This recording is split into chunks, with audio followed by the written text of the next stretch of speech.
Hello there. Today we're going to look at some more difficult chords. So if you're a beginner and you've already mastered some open chords, so C and D and G, that A possibly, and some minor chords as well, so A minor, that kind of thing.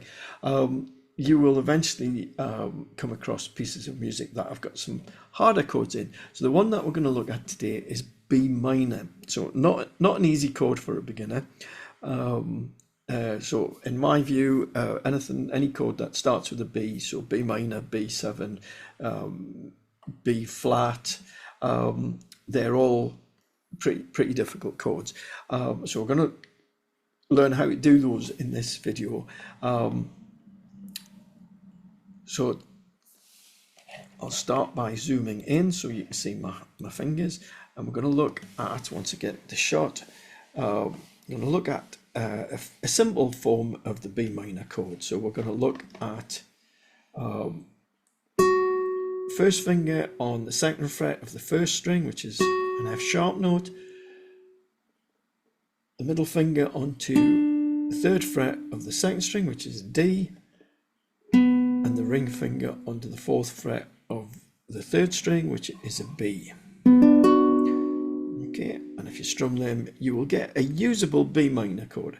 Not the best B minor in the world, but you can use that. So let's just start again. Second fret, then third fret, then fourth fret.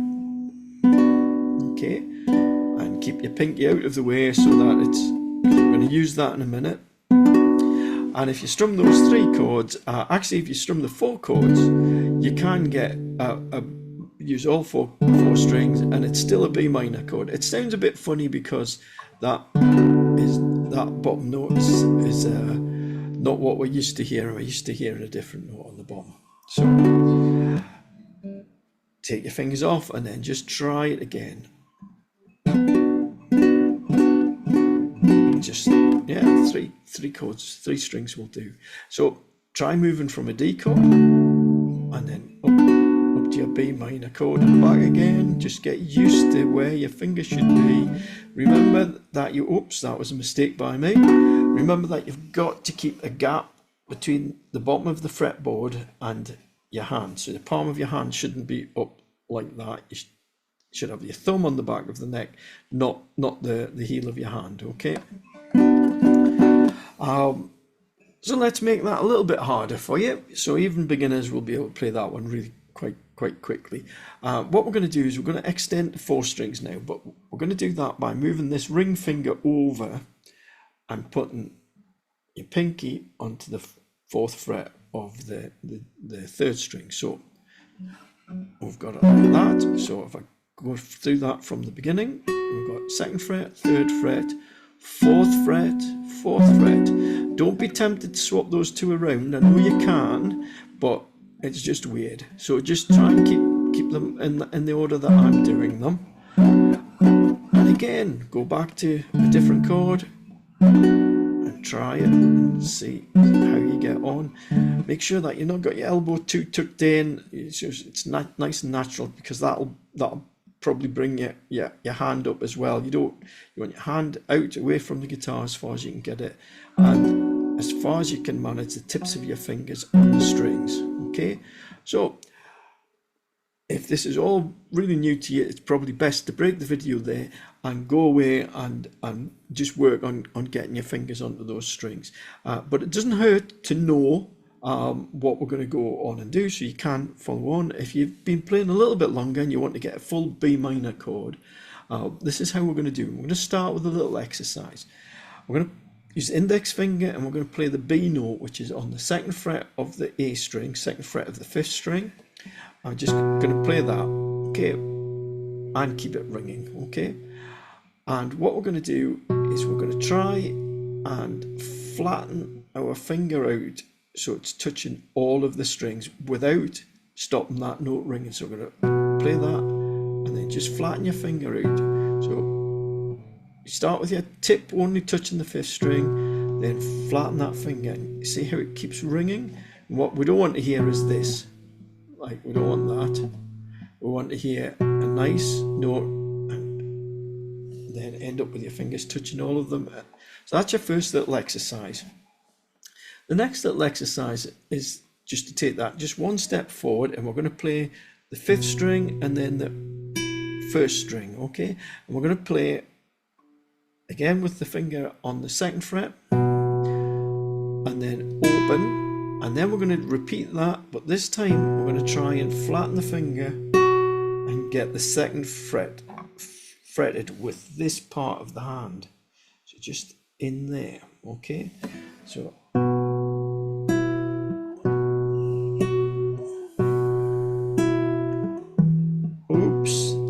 a nice little exercise, and you can see I managed to play the wrong string a few times there, and I think I got a little bit of a buzz somewhere, but just try doing that. Just get used to getting those 2 strings to be able to ring together. When you've got that, let's look at a slightly different way.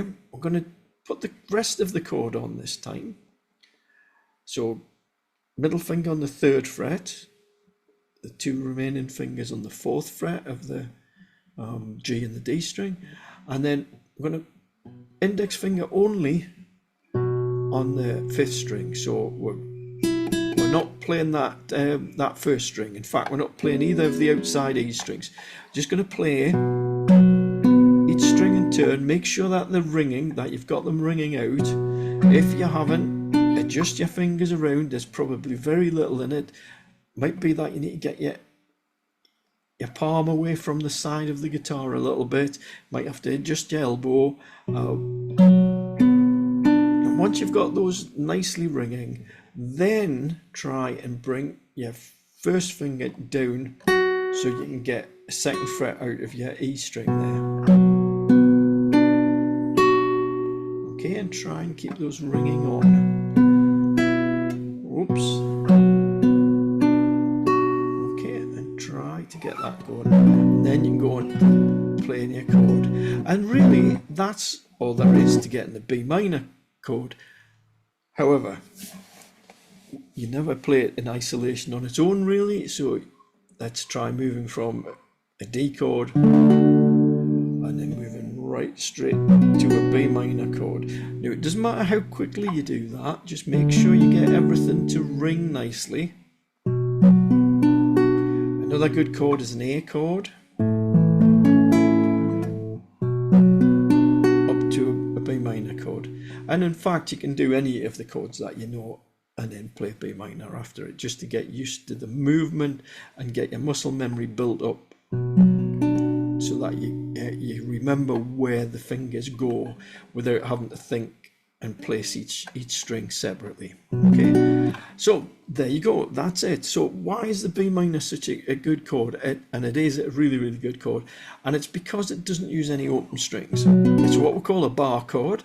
If you move it down a fret, you still get a really viable chord, and it's actually a B flat minor. So by learning the B minor, you've also learned lots and more B flat chords than I've explained so far. But it gives you a B flat minor.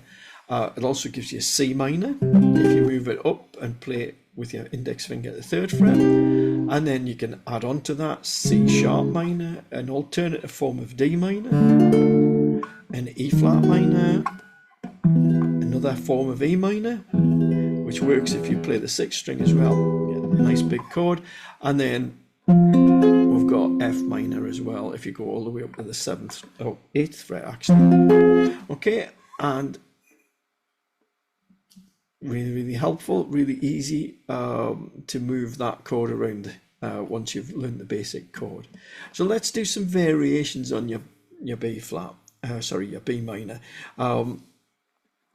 So by lifting your pinky off, you can get a minor 7th chord, and I really like this chord. It's really used an awful lot, and to me it always sounds like it should be in that sort of 1970s, 1980s disco music.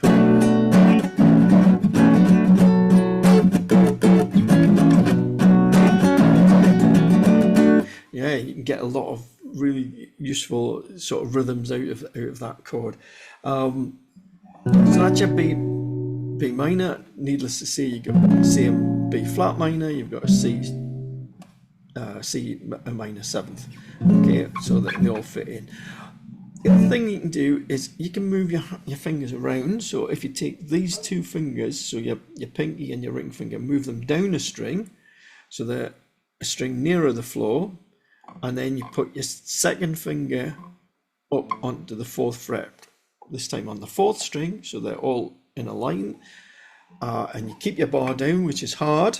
You can actually get a B major chord. You get really nice, bright, happy sounding chord out of that. So I'll do that from beginning. So I've got my bar across and I'm playing the first and the fifth string with that.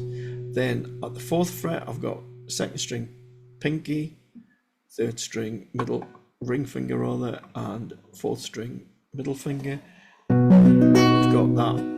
And again, it's a B flat chord if you take it down, it's a C chord if you take it up, and then C sharp and etc. all the way up. So you've got an E chord up there and a E flat, which is quite handy. So yeah, there you go, that's your major chord.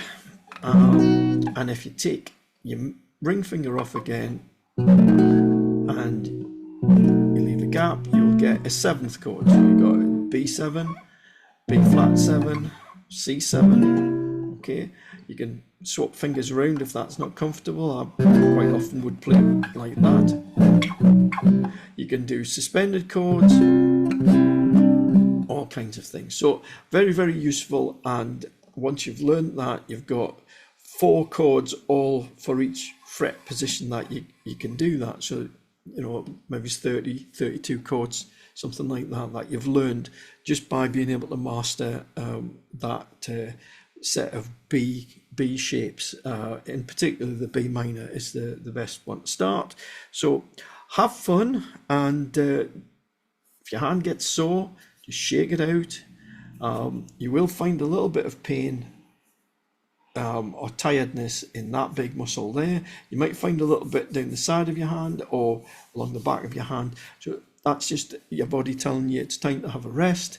Go away and do something else for a bit, and then come back and try it again. And eventually you'll build up the strength in your hands so that you never really feel it. It becomes second nature.